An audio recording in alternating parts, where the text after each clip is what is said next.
being here for the pre-show chat portion of this. My name is Dietschi. I'm the Artistic Director of Spectrum Music. We're heading into our 6th concert now. I always enjoy the pre-show chats. We've been able to do a couple of them because it just lets us, of course, tell you a little bit about our inspiration, the theme that we chose for the concert. It's a really important part of what we do. So thanks for being here for that part. It's great to see it so full. Matt, fellow Spectrum right here, Matt came up with the concept for this concert, and you probably know a little bit already just from reading about it. I call it What is Toronto? Matt also has another Toronto history type project going in his musical life with a Circles quintet, so you can check that out as well. And that's sort of, I think, was sort of his inspiration for creating this. And we're excited to have with us today Dr. Jay Young. He's from activehistory.ca. That's a website that connects the work of historians with the wider public and the importance of past Toronto and current events in Toronto. And of course, that's perfect for what we're doing here today. Jay just finished his PhD thesis at York last year, and he focused on the history of the Toronto subway and how it relates to culture in Toronto. So we're just going to have a little bit of discussion today with sort of the main theme being order and disorder, how it relates to Toronto, its culture, and I guess the music as well. So maybe I'll just sort of start off with some thoughts. When Matt and Ben asked me to be part of this, I was really excited as a historian and also a music lover. It's a really cool concept for a concert. I think, what is Toronto, and how can moments in Toronto's history, myths in Toronto's history, fragments in Toronto's history be reflected and translated into musical composition? I think is a really fascinating thing. And so we were chatting about this idea of what can sort of be sort of these wider themes of the concert, and one that emerged was this idea of order and disorder, as Ben mentioned. And for me, when I hear order and disorder, well, all cities have a sense of order and disorder, and they have for millennia. I mean, with Toronto and for a lot of other cities in Europe and in North America, it's really the second half of the 19th century, with industrialization and new technologies, and really the explosion of cities to become the cities that in many ways we think of as cities today developed, and also immigration from coming all over the world added to this idea of people fearing cities, but at the same time seeing cities as a place of opportunity, seeing cities as a place of freedom. So I think from a historical perspective, this idea of order and disorder is on many levels. I really like the idea. Jay proposed that idea of order and disorder, and I really liked it artistically because I realized, I've been doing this project with Circles, making music about Toronto history, and now with Spectrum, and I was always trying to, being someone who's not from Toronto, always trying to get closer to understanding what Toronto is, and I finally realized that you're never going to, Toronto isn't one thing to one person, and Toronto isn't a static thing, and so what we're trying to do here is really an impossible thing, defining a city that's always changing and is so chaotic, but there's in certain ways it's very ordered, and then in other ways it's very chaotic. Like if we go outside, right on the street now, there's going to be just people walking every which way, and we're not really going to understand what they're doing. But then, for example, if we zoomed out and we were in a helicopter above, then it would look somehow more organized, And there's all that within. That's just one example of how Toronto is just full of things that you can understand and other things that you just can't understand. And so I think art's a really good way to meditate on all those things, because art doesn't always give definite answers about things, and this isn't something that you can give a different answer about. Right. And so, I mean, we were thinking of sort of exploring some of these, what are some of these sort of sub-themes of order and disorder? And one that immediately jumped in mind was this idea of physical space, and I think Matt's kind of started to touch on that. So I'm thinking as a historian of Toronto about this idea of order and disorder and its physical space, public space, and I mean, the first thing that pops in my mind is, Toronto was home to Aboriginal peoples for millennia, and still an Aboriginal population in Toronto today, certainly. In 1793 is when John Graves Simcoe and the Brits really founded a sort of European settlement here in Toronto. Of course, there was French fur traders before that, but 1793 is in many ways an important year in Toronto's history. And the original sort of 10 square blocks of Toronto which a lot of people don't really know about, was sort of kind of near the St. Lawrence Market area, sort of Front Street to sort of King or Adelaide, from about George Street to about Dark Street or so, and that's our general area, 10 square blocks. And this idea of forested area, rivers, certainly not the skyscrapers when we think of Toronto today and suburbs and things like that, but this idea of building 10 street, or sort of about 5 streets to create these 10 square blocks. So essentially it was this way of trying to impose order onto this, what at least the Europeans would see as a very disordered landscape. And I guess another thing to think about is with physical space that, I mean, this is a very, very vibrant, growing city. And I mean, Toronto's really starts to take off and boom as early as the 1850s, with railroads coming into the city for the first time, the bustling harbor, the bustling wholesale industry. And physical growth has always led to a sense of disorder. And I mean, I think we as Torontonians and as inhabitants of the wider region, we feel that today in many ways, in terms of development, in terms of transportation. Certainly that's an issue that's always in the news. And I mean, so this idea that physical growth, has its positive sides, but at the same time creates disorder. And there's always been ways in which we've tried to rectify that in terms of political structures. And music, of course, has been an artistic response to this disorder of physical growth in Toronto and a lot of other cities in the world. I think that's interesting too, to see like the order within disorder. Like first you had nature, which was, and when we kind of imposed this order onto it, trying to put our streets, and then there's like the rivers that we now like paved over that run under the streets and under the parks and under the buildings, and then that quote unquote order grows and grows and becomes like a wilderness in itself, in another Electricity or poles and things like that is a almost disorderly way to impose order and visually. Yeah. I mean, the idea of disorder too, especially when you mentioned nature. I mean, as much as we try to create an orderly environment, things like floods happen. I mean, 1954 was Hurricane Hazel. Some people may remember that.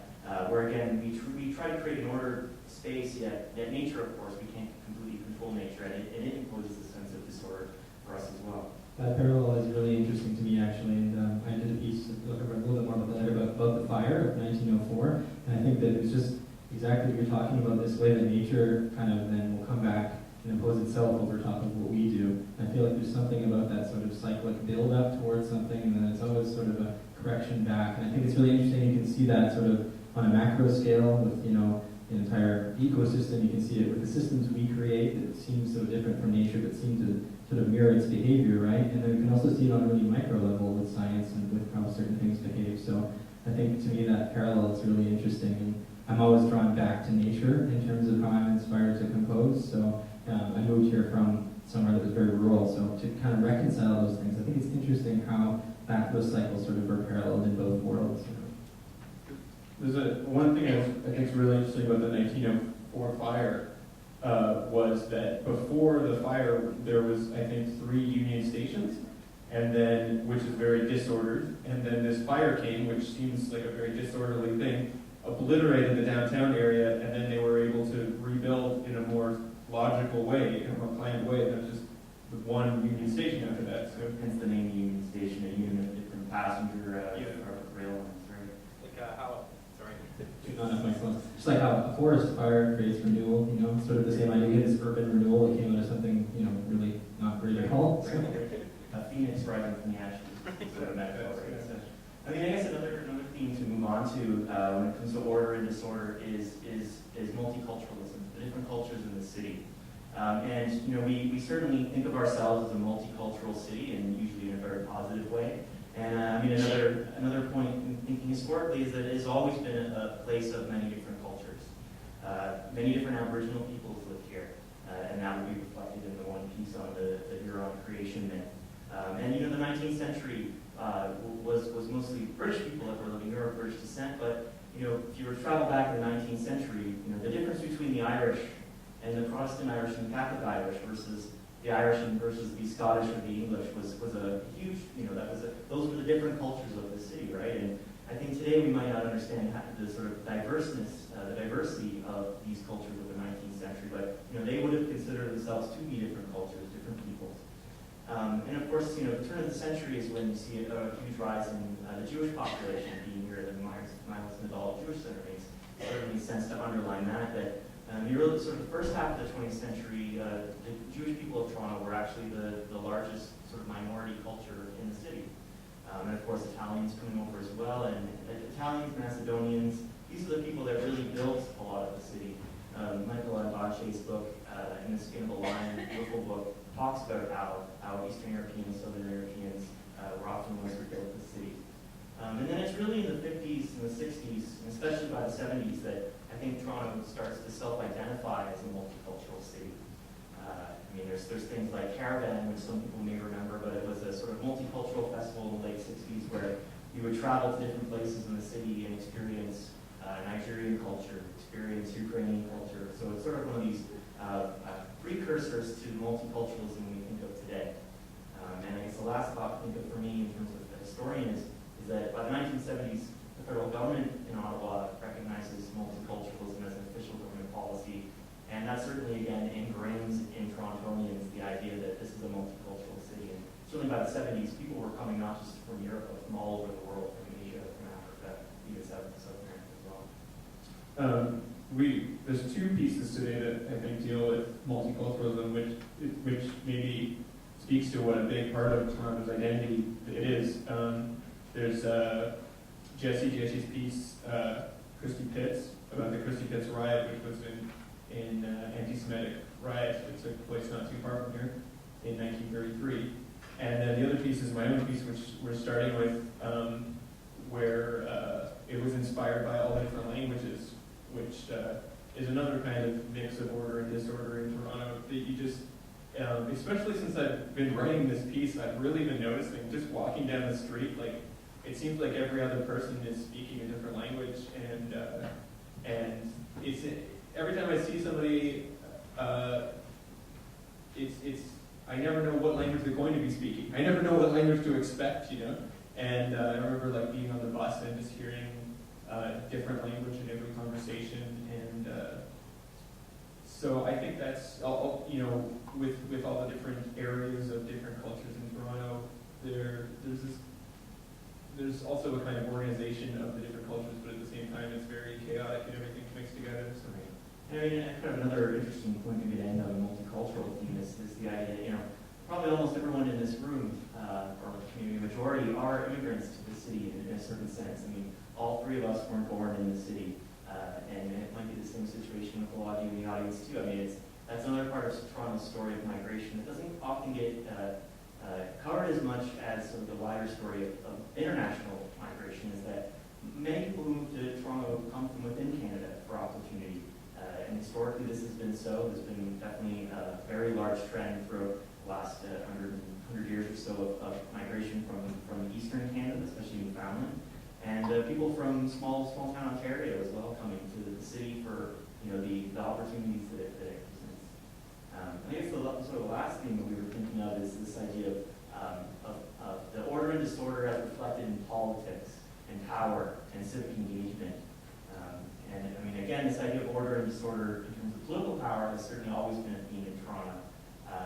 You can go back to the 19th century with the Family Compact, a group of sort of elites that thought that sort of the elite tier of society to create a sort of mini aristocracy here in Upper Canada at the time that became Ontario, in which Toronto was sort of the center of that, versus those who thought that political power should be expressed by democracy and by popular will. So you can see that in a figure like the reformer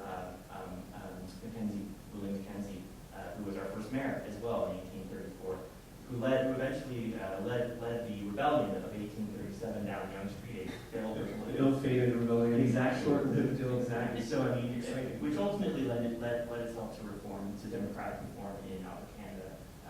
But then, of course, the idea of order and disorder is reflected in politics. You can see that certainly in the late 60s and 1970s with activist fights against expressways and against development. So, the famous case is certainly the Spadina Expressway. In the late 1960s, the plan was to build the William R. Allen Expressway was at one time conceived as the Spadina Expressway. And it was supposed to come right down basically an end right here. It's been on in the floor. And it was, neighborhoods in the annex. Jane Jacobs was a big part of that fight as well, opposing the idea that those who were planning these highways, the planners, the technocratic planners, weren't taking into respect the needs and wants of the people who were going to be living right beside these highways. And also just sort of led to a general questioning of the rampant development that had been happening in Toronto in the 50s and 60s. And I mean, certainly there's echoes of that today. Again, the city is exploding. A statistic I always love to say is that there's 2 times more high-rise construction going on here in Toronto than the second most booming city in North America, which is Mexico City. And New York followed by that, right? So to the population of our entire country. Exactly. So I mean, I was leading a walking tour today of people from outside, mostly who were outside of Canada from the U.S. And I mean, you just look at all the different cranes that are in the sky. And I mean, there's a politics to that, right? And certainly the casino is one of the new issues that really is a political fight, right? And it's going to be people with different ideas of what kind of a city we want to live in. Yeah, a big part of what gave me the idea for the whole idea for this concert was that after the last election, a lot of people were talking about how Toronto was fragmented and different parts of it were voting different ways. And so I thought, maybe the city needs to get together and decide what it is, and so maybe to come full circle, something I'm really interested in discussing is what is the role of history and in telling stories and in the arts in helping a society to understand itself and come to a collective identity and decide on a way to move forward. And especially with active history, you're really involved in that. So I'm just wondering how you. Active History is a website that I started with 4 other, at the time, PhD students at York University, and almost all of us have finished, and some are now professors and postdocs, and it was really neat. It still has been a wonderful thing to do, and it's essentially making historical research, trying to make it relevant to people today. And a lot of academics write 300-page books, and a lot of people don't want to read 300-page books, and so a lot of it is translating that research, that knowledge into short blog posts that, they're free, they're accessible, it's online at activehistory.ca.